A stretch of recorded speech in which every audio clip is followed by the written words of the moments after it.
கர்த்தருடைய பரிசுத்த நாமத்திற்கு ஸ்தோத்திரம். இன்னைக்கு நம்ம ஏசாயா 14வது அதிகாரம் 4வது வசனத்தை தியானிக்க இருக்கிறோம். ஏசாயா 14:4 ஜெபத்தோடு இந்த செய்திக்குள்ளே கடந்து செல்லும். ஆறுதலின் தெய்வமே உம்முடைய திரு சமூகம் எவ்வளவு இன்பமானது, ஆமென், எவ்வளவு இன்பமானது. ஆறுதலின் தெய்வமே உம்முடைய சந்நிதியில் தங்கியிருப்போர் உண்மையிலே பாக்கியவான்கள். உம்முடைய சந்நிதியில் தங்கியிருப்போர் உண்மையிலே பாக்கியவான்கள். தூய மனதுடனே துதிப்பார்கள், துதித்துக் கொண்டிருப்பார்கள். ஆமென், துதித்துக் கொண்டிருப்பார்கள். ஆறுதலின் தெய்வமே உம்முடைய திரு சமூகம் எவ்வளவு இன்பமானது, ஆமென், எவ்வளவு இன்பமானது. உம்மிலே பலன் கொள்ளும் மனிதர்கள் எல்லாம் உண்மையிலே பாக்கியவான்கள். ஆமென்.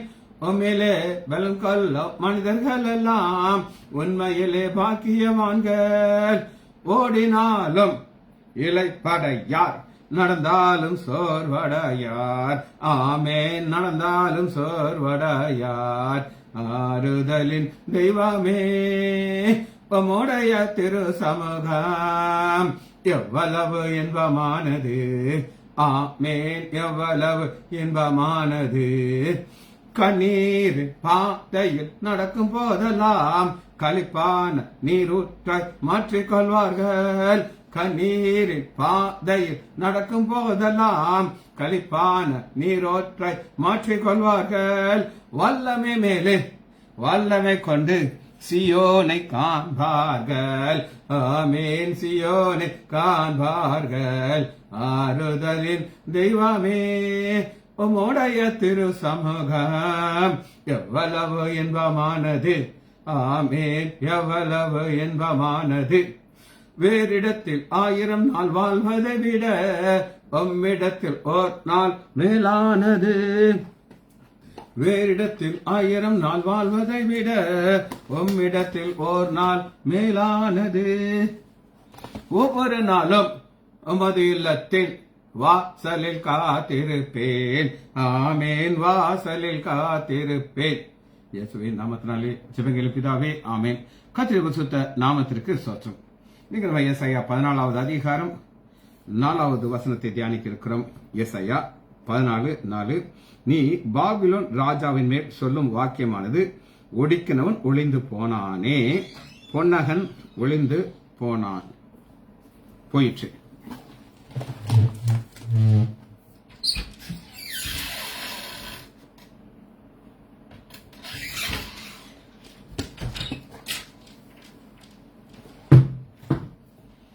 ரைட்.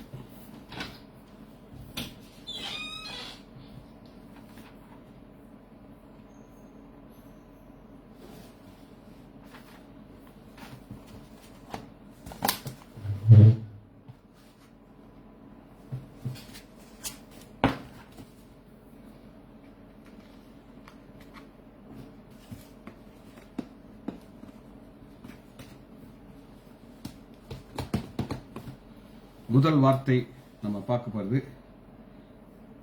டேக். டேக்ங்கிற வார்த்தையை நாம் பார்க்க போறோம். To take. டேப் பாஸ். டேப் பாஸ்.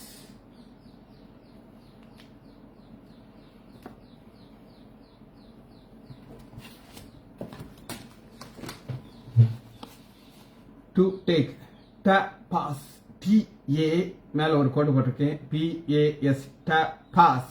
டேப் பாஸ். ஃபர்ஸ்ட் வார்த்தை டேப் பாஸ்.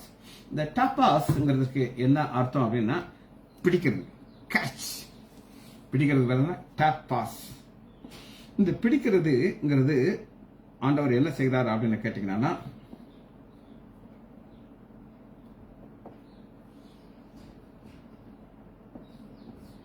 டப்பாஸ்ங்கிறதுக்கு விளக்கத்தை நம்ம பார்க்க போறோம். ஆதியாகமம், அதாவது to catch seize, lay, hold. நம்ம நினைக்கிற மாதிரி இதனுடைய அர்த்தம் என்ன அப்படின்னு கேட்டீங்கன்னா, இது கொஞ்சம் வித்தியாசமான ஒரு அர்த்தமாக இந்த ஆத்தர் எழுதி கொடுத்திருக்காரு. அது என்ன நான் உங்களுக்கு காட்டுறேன்.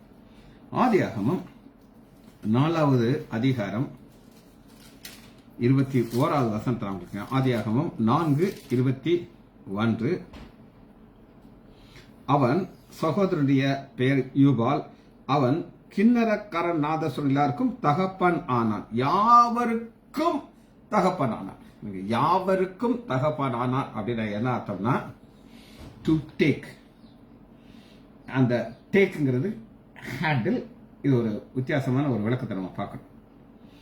சரி, இதுக்கு இன்னொரு விளக்கத்தை நம்ம பார்க்க போயிடும். எடுத்துக்கொள்ளுங்க. எசேக்கியேல் 21வது அதிகாரம். எசேக்கியேல் 21:11. அதை கையாடும்படிக்கு, அதை துலக கையாடும்படிக்கு. சரி, வசனத்தை வாசிக்கிறேன், அப்பதான் இது உங்களுக்கு புரியும். 14வது அதிகாரம் 4வது வசனம் என்ன சொல்றது அப்படின்னு கேட்டீங்கன்னா, நீ பாபிலோன் ராஜாவின் மேல் சொல்லும். ராஜாவின் மேல், அந்த மேல்கிறது அது வார்த்தை. சரி, 2வதாக நம்ம பார்க்கிறது கிங் அல்லது ராஜா. King king bacillus. Bacillus king bacillus. இந்த பாசிலஸ்ங்கிறது என்ன அப்படின்னு பார்த்தீங்கன்னா, ராஜா.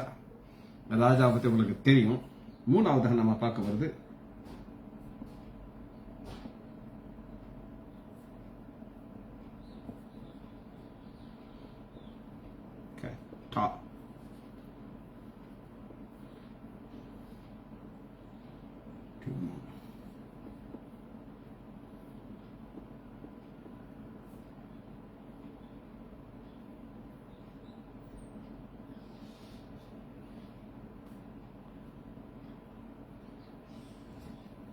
ரைட். ராஜாவை பற்றி நம்ம முதல்ல பார்க்க போகிறோம். திரும்ப உங்களுக்கு காமிக்கிறேன். கிங் அல்லது ராஜா பாசிலஸ். இது கிரேக்க வார்த்தை. கிரேக்க வார்த்தையில் இந்த பாசிலஸ் நீங்க எப்படி பார்க்கலாம் அப்படின்னு நீங்க கேட்டீங்கன்னா,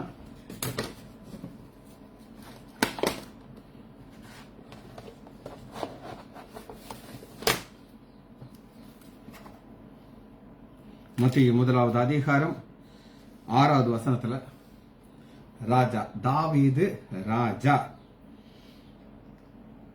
ஈசாய் தாவீதின் ராஜாவை பெற்றான். தாவீது ராஜா.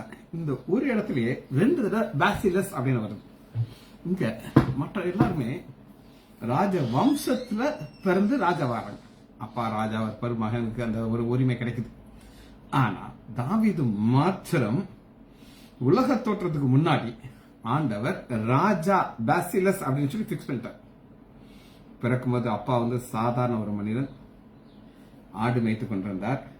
ஆடு மேய்த்து கொண்டிருந்த தாவீத ஆண்டவர் உயர்த்தி ஒரு பாசிலஸாக மாற்றிட்டார். இந்த பாசிலஸ் ராஜாங்கிறதுக்கு இன்னொரு அர்த்தத்தை நம்ம பார்க்க போறோம். இன்னொரு அர்த்தம் என்ன அப்படின்னு கேட்டீங்கன்னா, 1 பேதுரு 2வது அதிகாரம் 14வது வசனம். 1 பேதுரு 2வது அதிகாரம் 14வது வசனம். மேலான அதிகாரம் உள்ள ராஜாவுக்காகிலும் சரி, மேலான அதிகாரம் உள்ள ராஜா அப்படின்னா என்ன அர்த்தம் அப்படின்னு கேட்டீங்க. இங்க நம்ம பார்க்கறது ரோம போரரசு, ரோம பேரரசுல இருக்கிற பவர். அதுக்கும் பாசிலஸ்ங்கிற ஒரு வார்த்தை தான். இந்த பாசிலஸ்ங்கிற ஒரு வார்த்தை ராஜாக்கும் அதே தான்.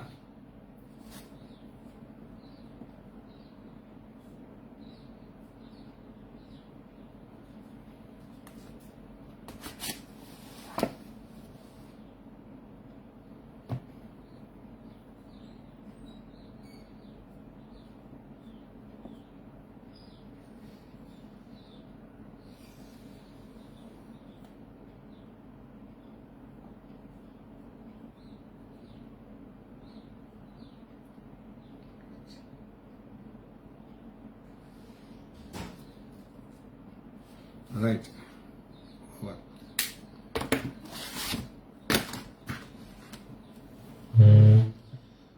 Oppressor. Keta. Duno. Stereo. கெட்டாங்கிறதுக்கு டவுன். டியூனோஸ்ங்கிறதுக்கு ஒரு பவர் டைனமிட்டுக்கு டியூனோஸ். ஸ்டாரியோ, STEUO, ஸ்டாரியோ. கேட்டோன்னா டவுன். இதை உங்களுக்கு வசனத்துல இருந்து உங்களுக்கு வாசிச்சு கேட்டேன், அப்பதான் இது உங்களுக்கு புரியும்.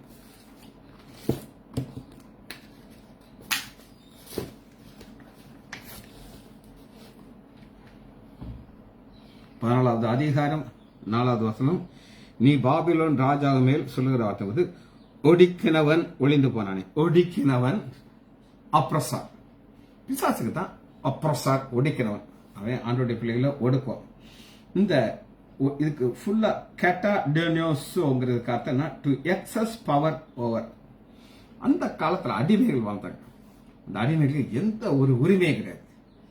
உங்களுக்கு நான் ஏற்கனவே சொன்னேன், ஒரு ஆத்மா இல்லாத ஒரு ஆளை தான் நம்ம பார்த்தோம். அதுபோல ஒரு பவர் எவ்வளவு இருக்கும்னா இவங்களை மனுஷனாகவே கண்டுக்கிட மாட்டாங்க. அதான் டினோஸ். இதை ஒரு பாசிட்டிவாக நம்ம பார்க்க போறோம். நம்முடைய ஆண்டவராக இயேசு கிறிஸ்துட்ட இந்த ஒரு பவர் இருந்துச்சுங்க. அப்போஸ்தலர் 10வது அதிகாரம் 38வது வசனம். 10:38. நாசரான இயேசுவை தேவன் பரிசுத்தாவினால் வல்லமையினாலும் அபிஷேகம் பண்ணியிருந்தார். வல்லமை, டியூனோமஸ். அந்த வல்லமைக்கு பவர். அந்த வல்லமையினால அவர் நன்மை செய்வர்களாக சுற்றி தெரிந்து கொண்டிருந்தார். ரைட். யாக்கோபு இதையே வேற ஒரு கான்செப்ட்ல அதை சொல்லிக் கொடுக்கிறார்.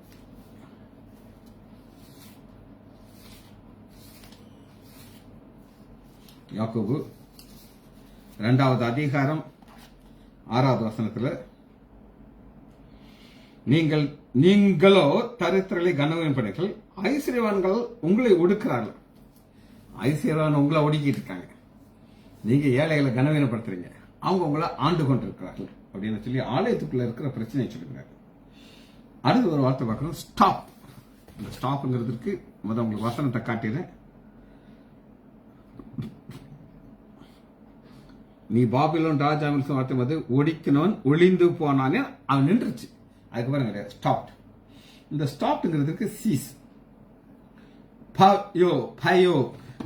இது ஒரு கிரேக்க வார்த்தை, பயோ, PAUO, பியோ, பியோ. ஓ மேல கோடு பாருங்க, பியோ, யோ, யூஓ சேர்த்து வாங்க, Pio, Pio. Stop, making end. இந்த பாபிலோன் ராஜாக்கு உன் வாழ்க்கை முடிஞ்சு போச்சு, இனி இதுக்கு மேல ப்ரொசீட் ஆகாது. எடுத்துக்கலாமா? லூக்கா 5வது அதிகாரம் 4வது வசனம். லூக்கா 5:4. அவர் போதகம் பண்ணி முடித்த பின்பு, முடிஞ்சிருச்சு, ஸ்டாப், முடிஞ்சிருச்சு. போதகம் பண்ணி பேயோ, போதகம் பண்ணி பேயோ, முடிச்சிட்டார். 8வது அதிகாரம் 24வது வசனம். லூக்கா 8:24.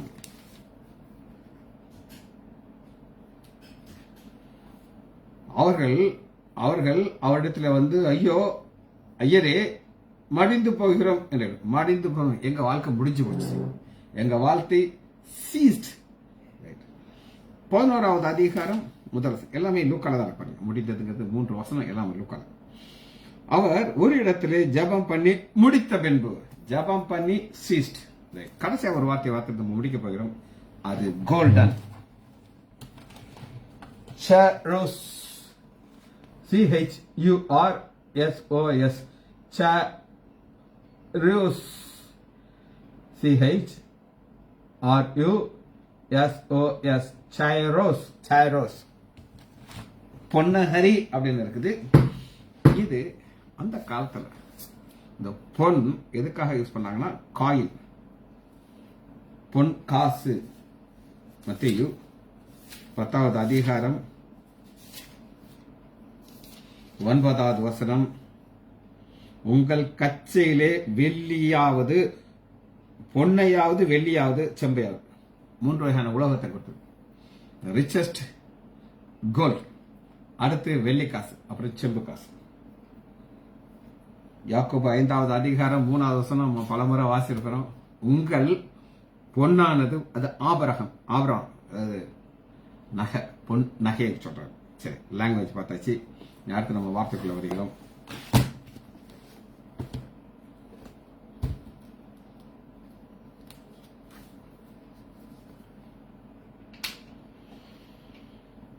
இந்த 14வது அதிகாரம் 4வது வசனத்துல ஒரு இங்கிலீஷ் வார்த்தை இருக்கு, அது தமிழ் இல்லை. அது என்ன பண்ணுங்க, parable, PARABLB, parable. இந்த parable என்னன்றதை நான் உங்களுக்கு முதல் காட்டுறேன். இந்த parable நம்ம புரிஞ்சுக்கிட்டா தான் இது புரியும். அதாவது இந்த parable எப்படின்னா, ஒடிக்கணும் ஒளிந்து பொன்னாகரி, அதாவது பொன், கோல்டன் சிட்டி, பொன்னாகரின்னு சொல்லி தமிழ்ல இருக்கு, இங்கிலீஷ்ல இன்னும் தெளிவா கோல்டன் சிட்டி. சரி, கொஞ்சம் வித்தியாசமான விளக்கத்தை இந்த ஸ்டடி நம்ம பார்க்க போறோம். ஃபர்ஸ்ட் parable என்னங்கிறத நம்ம புரிந்து கொள்ள போறோம். parableனா என்ன அப்படின்னு கேட்டீங்கன்னா, 2 வசனத்தை உங்களுக்கு காட்டுறேன். parableங்க நீங்க புரிஞ்சு. ஃபர்ஸ்ட் இந்த parable நம்ம பார்க்கணும். எரேமியா 24வது அதிகாரம்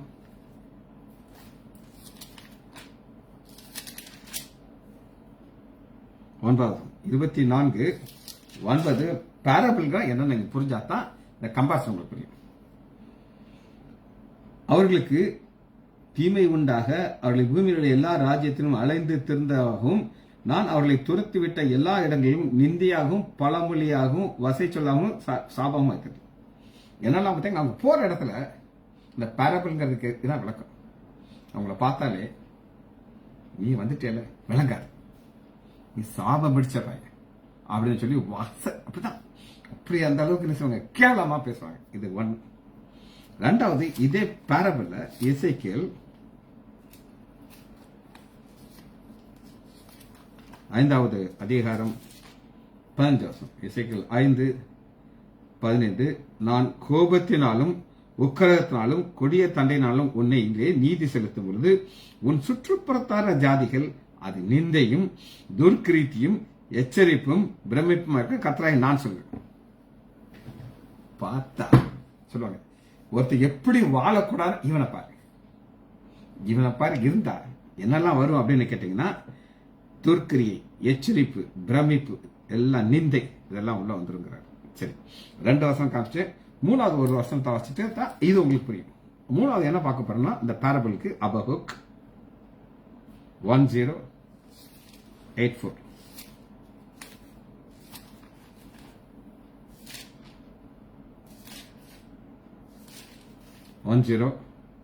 அபகுக்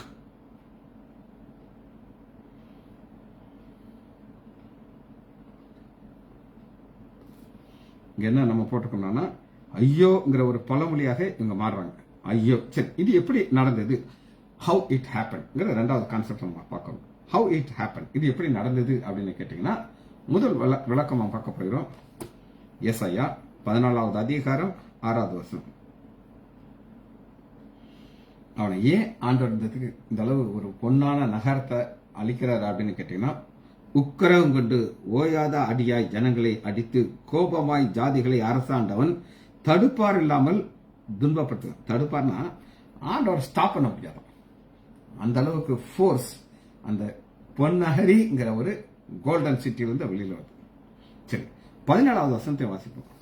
ஏசாயா 14:17 என்ன நடக்குது அப்படின்னு கேட்டீங்கன்னா, உலகத்தை வனாந்தரமாக்கி அதன் நகரங்களை அழித்து சிறைப்பட்டவர்கள் தங்கள் வீடுகளில் போக விட்டால், பைபிள் என்ன பார்க்கணும்னா, நீ எதை விதைக்கிறையா அதான் கிடைக்கும். நீ நன்மையை விதைச்சா நன்மையை கிடைக்கும். இவன் தீமையை விதைச்சுக்கிட்டே இருக்கான். அதனால அந்த பாபிலோன் வந்து ஒரு கோல்டன் சிட்டியாக இருந்ததை ஆண்டவர் மாற்றுகிறார். சரி, இது எப்படி நடந்ததுக்கு நான் காமிச்சேன். இன்னொரு வசனத்தை வாசிச்சது அடுத்தது வருகிறோம். 47வது அதிகாரம் ஏசாயா 47வது அதிகாரம் 5வது வசனம். கல்தேயரின் குமாரத்தியே, ஒரு ஃபீமேல் மாதிரி சொல்றார்.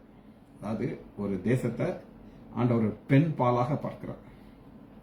குமாரத்தியே, நீ அந்தகாரத்திற்குள் பிரவேசித்து மௌனமாய் உட்காரு, இனி நீ ராஜ்யங்கள் நாகி என்று அழைக்கப்படுவதில்லை. ஏன்னா கோல்டன் சிட்டியை ஆண்டவர் அழைக்கிறார். சரி, திரும்ப வசனத்தை நான் உங்களுக்கு வாசிக்கிறேன். அடுத்த பாயிண்ட்டுக்கு நம்ம போகிறோம். 14வது அதிகாரம் ஏசாயா 4வது வசனத்துல, நீ பாபிலோன் ராஜாவின் மேல் சொல்லும் வாக்கியமானது. பேரபிள், ராஜா மேல நீ இப்படி சொல்ல போறதுன்னா நீ எப்படி இருந்து நீ எப்படி அழிய போயிடும், அதுக்கு ஒரு அவமான சொல்லாக மாற்ற போகிறது, நீ சொல்லு அப்படின்னு சொல்லிட்டு அடுத்து என்ன சொல்லுகிறார், எப்படி நடந்தது நான் சொல்லிட்டேன். 2வது செக்ஷன் நம்ம பார்க்க போறோம். அது என்னன்னா, பொன்னகரி ஒளிந்து போயிற்று. பொன்னகரிங்கிறது கோல்டன் சிட்டி, நீங்க எழுதி வச்சுக்கோங்க. சரி, இந்த கோல்டன் சிட்டிங்கிறத பைபிள் அந்த கல்தையர் அல்லது பாபிலோன் எப்படி பார்க்கிறார் அப்படின்னா 13வது அதிகாரம் 19வது வசனத்தை உங்களுக்கு வாசிக்கிறேன். ஏசாயா, இந்த கோல்டன் சிட்டினா அது எப்படி இருக்கணும்? அதாவது கோல்டு இருக்கிறது கோல்டன் சிட்டி கிடையாது. ஒரு டெம்பிள் இருக்கு, ஷீட் எல்லாம் போட்டு கோல்டா மாத்தி வச்சிருக்காங்க, அது கிடையாது. ராஜ்யங்களுக்குள் அலங்காரமும் கல்தேயருடைய பிரதான மகிமையான பாபிலோனானது. ராஜ்யங்களுக்குள் அலங்காரம்னா என்ன அர்த்தம் கேட்டீங்கன்னா, உலகத்துல எந்த ராஜ்யத்துக்கு எந்த தேசத்துக்கு போகணும்னு நினைக்கிறாங்கன்னா அமெரிக்கா. ஒரு காலத்துல என்னுடைய அம்மா அமெரிக்காவுக்கு போக இருந்துச்சு. நான் போய் அந்த கியூல நிற்கிறோம் நைட்லயே. ஏன்னா அப்படி நின்று அவங்களுக்கு உள்ள வந்து அவங்களுக்கு விசா கிடைச்சிச்சு. எங்க அம்மா போனாங்க, போயிட்டு 2 வாரத்தில் வந்துட்டாங்க. ரொம்ப சேடா வந்தாங்க, அந்த ஊர் பிடிக்கவே இல்லை. அதான் கல்தையருடைய பிரதான மகிமையான பாபிலோனானது தேவனால் சோதாம் குமாரா போல கவிக்கப்பட்டது. அப்படி இருந்து ஆண்டர் கோத்து விட்டாங்க. இதைத்தான் நம்ம பார்க்கணும். இது முதல் குறிப்பாக நான் பார்க்கணும். 2வது குறிப்பு, அந்த கோல்டன் சிட்டி 45வது அதிகாரம் ஏசாயா 4வது 45:4. இது கோல்டன் சிட்டின்னு நான் சொன்னது, உள்ள இருக்கிற மக்களை அண்டர் கோல்டா பார்க்கிறார். எப்படிங்க இவங்களை சிறைப்பட்டு பாபிலோன் தேசத்துக்குள்ள கொண்டு போய் அடிமையா வச்சிருக்கிறாங்க. அங்க இருக்கிறவங்களை பாபிலோனுக்குள்ள இருக்கிற இஸ்ரேல் மக்களை ஆண்டவர் எப்படி பார்க்கிறார் அப்படின்னு நீங்க கேட்டீங்கன்னா, வெண்கல கதவுகளுக்கு உள்ளே இரும்பு தாபால்களை உள்ளே அந்த காலத்தில் இருக்கிற பொக்கிஷம், ஒளிப்படத்தில் இருக்கிற புதையல். பொக்கிஷம் புதையல் எங்க இருக்குது? பாபிலோன் தேசத்துக்கு உள்ள இருக்குது, அடிமையா இருக்கு. ஆண்டவர் அவனை அழிச்சிட்டு வெளியே கொண்டாடுற வசனம் உங்களுக்கு புரியுதா? இப்படி அழகா இந்த வசனத்துல கோல்டன் சிட்டி காரணம்னா உள்ள இருக்கிற கோல்டு ஆண்டோடைய பிள்ளைகள். இந்த பிள்ளைகளை ஆண்டவர் எப்படி பார்க்கிறார் அப்படின்னு கேட்டீங்கன்னா, அதான் ஆச்சரியங்க. அவருடைய பார்வை எப்படி இருக்குது? உபாகமம் எடுத்துக்கோங்க, 7வது அதிகாரம் 6வது வசனம். நீ உன் தேவனாய கர்த்தருக்கு பரிசுத்த ஜனம், பூச்சக்கரத்தில் உள்ள எல்லா ஜனங்களிலும் உன் தேவனாய கர்த்தர் தமக்கு சொந்தமா இருக்குன்னு தெரிந்து கொண்டார். சொந்த ஜனம். இந்த சொந்த ஜனங்கிறது சொந்தக்காரங்க, சொந்த ஜனம் அப்படின்னு ஆண்டவர் பார்க்கிறார். அதனால அவர் அந்த ஜனத்தை எப்படி செய்கிறார்னா, உங்கள் மேல் அன்பு வைத்து அன்பு வைக்கிறார். அன்பு வச்சு உள்ள இருக்கிறத பார்க்கிறார். சரி, இது கோல்டன் சிட்டி. அவங்களுக்கு அடுத்த 100 வருஷத்தை காட்டுற 2 நாளாக எடுத்துக்கொள்ளுங்க. 36வது அதிகாரம். இந்த கோல்டன் சிட்டினா ஆலயத்துக்குள்ள இருந்து அவங்க கொள்ளையெடுத்து கொண்டு போகும்போது உள்ள தங்கங்களா இருக்கு. 36:18 நாளாகமம். அவன் தேவனுடைய ஆலயத்தில் பெரிதும் சிறிதுமான பனிமுட்டுகள் அனைத்தையும், கர்த்தருடைய ஆலயத்தில் பொக்கிஷம், ராஜா எல்லாத்தையும் கொண்டான். பொக்கிஷத்தை அவன் கொண்டு போறான். அப்ப கொண்டு போறான், அவன் ஊருக்கு கொண்டு போறான். இந்த பொக்கிஷம் 2 வகையா நான் உங்களுக்கு காமிச்சேன். அங்க இருக்கிற மக்களை ஆண்டவர் பொக்கிஷமா பாக்குறாரு. தேவாலயத்துக்கு லிட்டரலா பொக்கிஷத்தை அவன் கொண்டு போறான். பொன்னகரி, கோல்டன் சிட்டி. சரி, எரேமியாவின் புலம்பல் எடுத்துக்கொள்ளுங்க. 4வது அதிகாரம் 1 வசனம். புலம்பல் 4:1. உள்ள இருந்த பொக்கிஷம் கோல்டு டிம் ஆகுது. அதான் சரிப்பட்ட. ஐயோ பொன் மங்கி, பொன் மங்குமா? பொன் மங்காது. யாக்கோபு சொல்லாரு மங்குன்னு சொல்லி. ஆனா ஆண்டோடைய பிள்ளைகள் விற்கிறதுக்கு போறாங்க. ஆண்டவர் வித்து போட்டாரு. பொன் மங்கி பசும் பொன் மாறி பரிசுத்த ஸ்தலத்தின் கற்கள் சகல வீதியிலே கொட்டப்பட்டு போச்சு. ஐயோ தங்கத்துக்கு ஒப்பான விலையேறப்பட்ட சியோன் குமாரர். ஆண்டவர் பார்க்கும் போது தங்கம் மாதிரி பார்க்கிறார். கலரை வச்சு கிடையாது, மதிப்பு.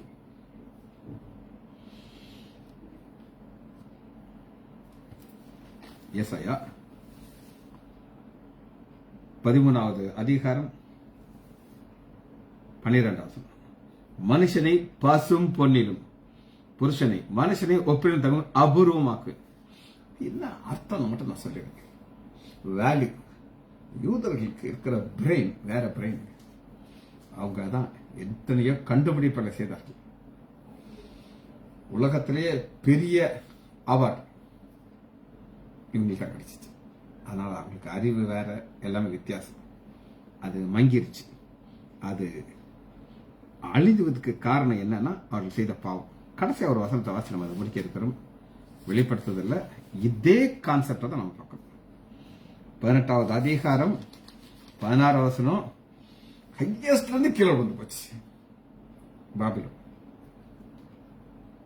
18வது அதிகாரம் 16. ஐயோ, சல்லாவும் ராத்தாம்பரமும் சிவப்படையும் தரித்து பொன்னினாலும் ரத்தத்தினாலும் முத்துக்களால் சிங்காரிக்கப்பட்ட மகா நகரமே, ஒரு நாளிலே இவ்வளவு ஐஸ்வர்யம் அழிந்து போயிற்று என்று சொல்லி அழுது தூக்கித்தார்கள். அதைத்தான் இது இது இது இது எல்லாமே இதனுடைய அறிவிப்புத்தான் இருக்கு. அதனாலதான் ஆவியானவர் 14வது அதிகாரம் 4வது வசனத்துல நீ பாபிலோன் ராஜா மேல் சொல்லும் வாக்கியம் வந்து பாரபல். உடிக்கினவன் ஒளிந்து போனானே, பொன்னகரி ஒளிந்து போயிட்டு. ஜெபிச்சு முடிப்போமா? மகா இரக்கமும் கருவையும் உள்ள பிதாவே, உண்மை துதிக்கிறேன் ஐயா. நான் உள்ள இருதயத்தோடு உங்களுடைய திரு சமூகம் வருகிறோம் ஐயா. வேதத்தின் ஆழங்கள் நாங்கள் வாசித்தால் புரியாத சத்தியத்தை தூய ஆவியானவர் எங்களுக்கு வெளிச்சப்பட்டு தந்ததுக்காக நன்றி ராஜா. பிள்ளைகள் ஒவ்வொருவரையும் என் ஆண்டவர் ஆகிய இயேசு கிறிஸ்துவின் நாமத்தினாலே ஆசீர்வதிக்கிறேன். இயேசுவின் நாமத்தினால் ஜெபங்கள் பிதாவே. ஆமேன், ஆமேன், ஆமேன்.